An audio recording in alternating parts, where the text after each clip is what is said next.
Aaron here. Today we're going to be replacing the rear differential fluid in a Nissan Titan. Now this particular truck has a leak on the case right here.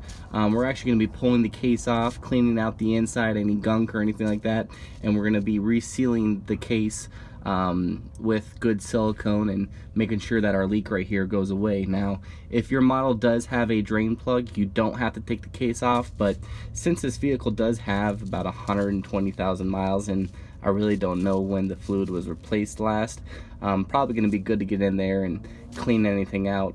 Now the regular service interval for these vehicles and most vehicles, most half-ton trucks, is about 60,000 miles. If you do a lot of towing, definitely doesn't hurt to go to 50 or maybe even 40 depending on how severe or how heavy your load is. Now before we begin, let's go ahead and go with the tools and the things that you're going to need to get the job done. Alright, so we're going to need a 3/8 ratchet, a little 3-inch extension, 8mm socket, and a 1/2-inch socket. The bolts on the back of the differential are 1/2 inch. 13 might work, but 1/2 fits a little bit better. I'm going to be using some Permatex Right Stuff. This is a really good silicone that I like to use on differentials. Seals up very nicely. I'll put a link in the description so you can find out where to buy it and how much it is. And some kind of degreaser. Brake parts cleaner, starting fluid, choke, and carb cleaner works good too. And then we're going to need a good 75-140 full synthetic gear oil. You're going to need about 2.6 quarts, so go ahead, buy yourself 3 quarts, and then let's go ahead and begin with the first step.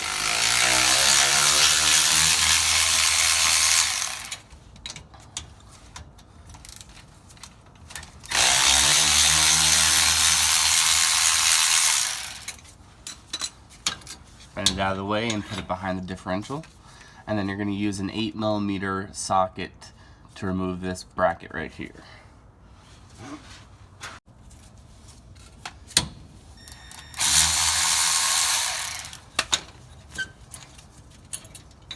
Just going to bend that out. Okay. Now before we remove the drain plug, I like to remove the fill plug, just because if we do have an issue with this plug, once we're done draining, we're going to have a huge problem, and it's always a good idea to remove the fill plug first. There we go. Now that we're ready, let's go ahead and drain the differential.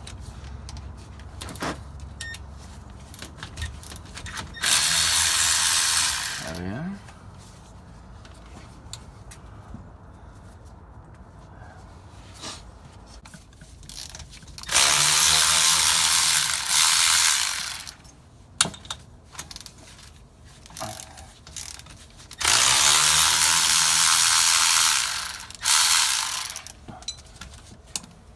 Alright, now that we got all of our bolts out except for one, what I like to do is go ahead and pry the cover off. Now this is a thick aluminum cover, and what's nice is that they have these tabs on the end. If you have the stamped steel, I don't believe the stamped steel has these tabs. You might have to run a flat blade screwdriver between the cover and differential itself, but what I like to do is you take a small crowbar or flat blade screwdriver and pry on the ear right here.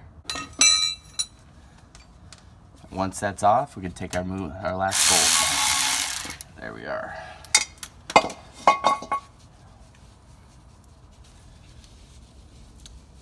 Now there's actually a sump at the rear of the differential down here, and I'm just gathering all the oil we can, all the crud and bearing material, and getting it out of the differential. Now there's also going to be a slight film of silicone. I like to go ahead and sand that off using a Matic die grinder. So I'm just going to put a rag and kind of cover everything. I definitely don't want any of the dirt or silicone getting in this differential when we're cleaning it. If you don't have something like this die grinder here, what you can do is just take some sandpaper or even a razor blade to get this gasket material off. This really is handy. Alright, let's get to cleaning.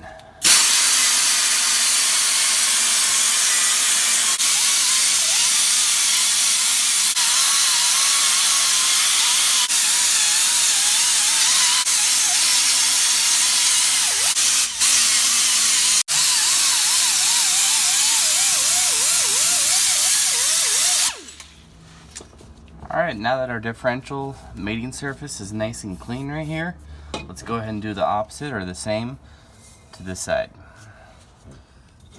I'm going to start by using a razor blade to remove a lot of the excess silicone.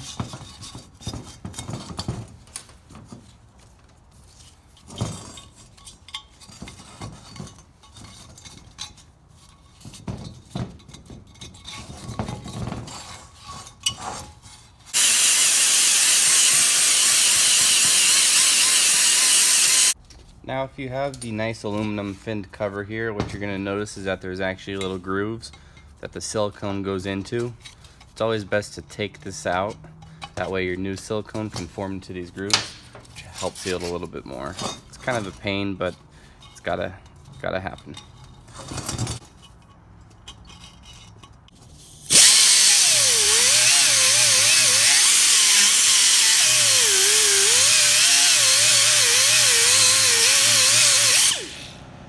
This cover out.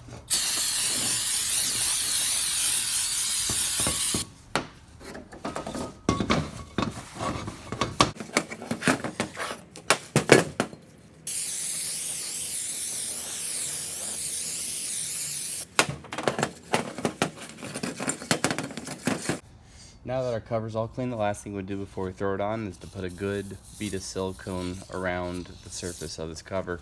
What I like to do is just follow the lines and go inboard of every hole.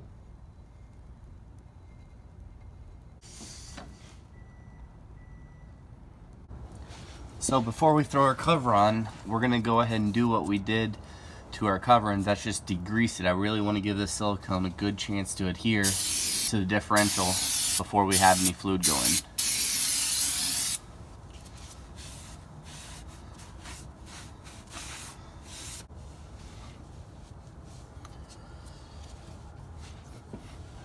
Now I always start off with the top bolt, move it back and forth a little bit. I like to get the bolts just started in. If you start off tightening one bolt at a time, you may need to move the cover and you won't be able to. With the bolts loose, we can manipulate the cover so the bolts go in without issue.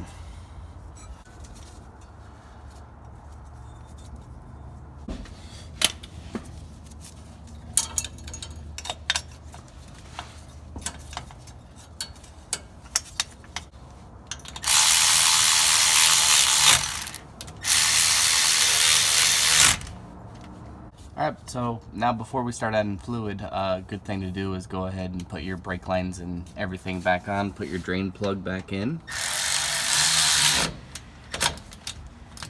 Make sure it's in pretty good. Don't want that leaking. Now what Nissan calls for and what the cover says is 75W140 full synthetic.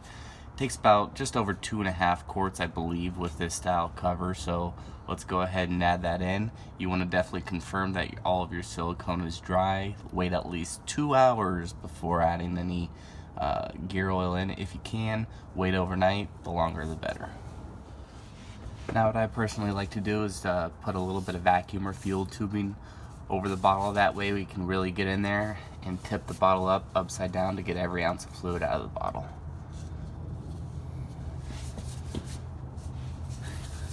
Now the idea here is where we're going to add fluid until fluid starts coming out of this hole. It's kind of like the overflow. That's going to be our level that we're adding fluid to.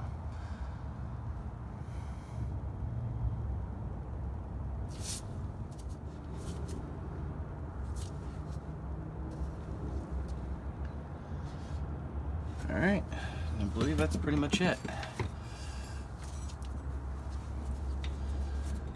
Go ahead and put our fill plug back in.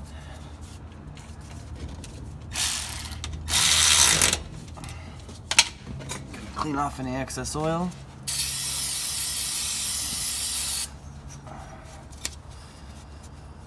That pretty much wraps it up, guys. I hope this video has helped you out, maybe saved you a little bit of money. If you have any questions or comments, please feel free to leave something in the comment section, guys. Thanks for watching. See you next time.